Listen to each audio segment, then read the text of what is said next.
Assalamualaikum warahmatullahi wabarakatuh. Nama saya Ray Permana dari kelas 1C, ingin membuat video tentang ilmu negara, susunan bentuk negara dan sistem pemerintahan negara. Kita mulai dari slide pertama, susunan negara. Kajian tentang susunan negara pada dasarnya adalah kajian mengenai bentuk-bentuk negara ditinjau dari segi susunannya. Dan hal ini berbeda dengan pengertian susunan atau bentuk pemerintahan. Slide selanjutnya, susunan bentuk negara dibagi menjadi 3, yaitu 1. Negara kesatuan dapat menjadi tunggal, lalu kedua negara federal dapat menjadi jamak, dan negara ketiga negara konfederasi dan dapat menjadi jamak. Slide selanjutnya, negara kesatuan, negara yang bersusun tunggal. Kesatuan hanya ada satu pemerintahan, yaitu pemerintahan pusat yang mempunyai kekuasaan serta wewenang tertinggi dalam menetapkan kebijaksanaan dan melaksanakan pemerintahan negara baik di pusat maupun di daerah. Lalu Miriam Budiardjo, yang menjadi hakikat negara kesatuan adalah kedaulatannya tidak terbagi dan tidak dibatasi, di mana hal tersebut dijamin dalam konstitusi. Slide selanjutnya, negara federal atau federasi, negara yang bersusun jamak federal. Kedua, negara federasi, adanya pemisahan kekuasaan unsur-unsur kesatuannya, atau negara bagian, provinsi, republik, kawasan atau wilayah. Ketiga, sistem pemerintahan. Federasi sangat cocok untuk bagian yang memiliki wawasan geografis luas, keragaman budaya daerah tinggi, dan ketimpangan ekonomi cukup tajam. Slide selanjutnya, negara konfederasi. Konfederasi terdiri dari beberapa negara yang berdaulat penuh untuk mempertahankan kedaulatan ekstern atau keluar dan intern ke dalam bersatu atas dasar perjanjian internasional yang diakui dengan menyelenggarakan beberapa alat perlengkapan tersendiri yang mempunyai kekuasaan tertentu terhadap anggota konfederasi, tetapi tidak terhadap warga negara anggota konfederasi itu. L. Oppenheim. Slide selanjutnya, negara konfederasi. Konfederasi adalah negara yang terdiri di persatuan beberapa negara yang berdaulat.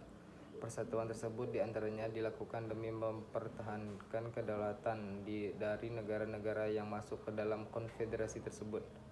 Contohnya seperti Malaysia, Singapura pernah membangun suatu konfederasi yang salah satunya dimaksudkan untuk mengantisipasi politik luar negeri yang agresif dari Indonesia di masa pemerintahan Soekarno tahun 1963. Selanjutnya, Miriam Budiardjo berpendapat bahwa konfederasi itu sendiri pada hakikatnya bukan negara, baik ditinjau dari sudut ilmu politik maupun dari sudut hukum internasional. Selanjutnya, sistem pemerintahan. Nah, kita berbicara sistem pemerintahan. Sistem pemerintahan suatu keseluruhan yang terdiri dari atas beberapa bagian, mempunyai beban fungsional.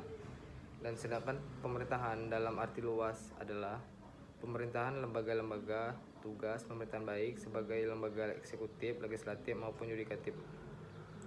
Slide selanjutnya, pengelompokan sistem pemerintahan ada 3, yaitu sistem pemerintahan presidensial, kedua sistem pemerintahan parlementer, ketiga sistem pemerintahan campuran. Selanjutnya, sistem pemerintahan presidensial merupakan sistem pemerintahan di mana kepala pemerintahan dipegang oleh presiden dan pemerintah tidak bertanggung jawab kepada parlementer atau legislatif. Ciri-ciri dari sistem pemerintahan presidensial ini adalah 1. Pemerintahan presidensial didasarkan pada prinsip pemisahan kekuasaan. Yang kedua, eksekutif tidak mempunyai kekuasaan untuk menyatu. Dan yang ketiga, kabinet bertanggung jawab pada presiden. Dan keempat, eksekutif dapat dipilih melalui pemilu. Selanjutnya, sistem pemerintahan parlementer. Nah, sistem pemerintahan parlementer ini ada pengertiannya juga, yaitu merupakan suatu sistem pemerintahan di mana pemerintah atau eksekutif bertanggung jawab kepada parlemen Dalam sistem pemerintahan ini, parlemen mempunyai kekuasaan besar dan mempunyai kewenangan untuk melakukan pengawasan terhadap eksekutif. Jadi, dari sistem pemerintahan parlementer ini dapat kita simpulkan bahwa di mana pemerintah eksekutif bertanggung jawab kepada parlemen. Lalu ciri-cirinya yaitu ada 3. 1. Pemerintahan parlemen didasarkan pada prinsip pembagian kekuasaan. Yang kedua, adanya tanggung jawab yang saling menguntungkan antara yang satu dengan yang lain dengan eksekutif dan antar presiden dan kabinet. Eksekutif dapat dipilih oleh kepala pemerintahan dengan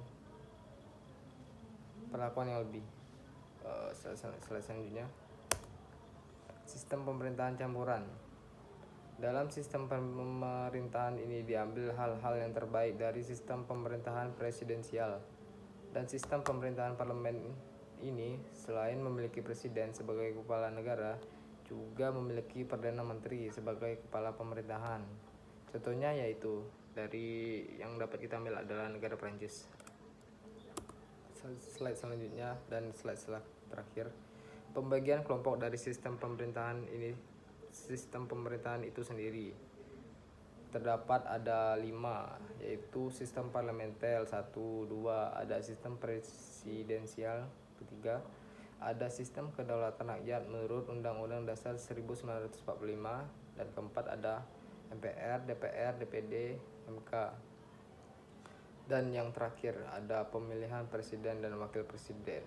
Sekian dari presentasi saya untuk Bu Yoko. Terima kasih dan mohon maaf ada kesalahan kata-kata. Sekian.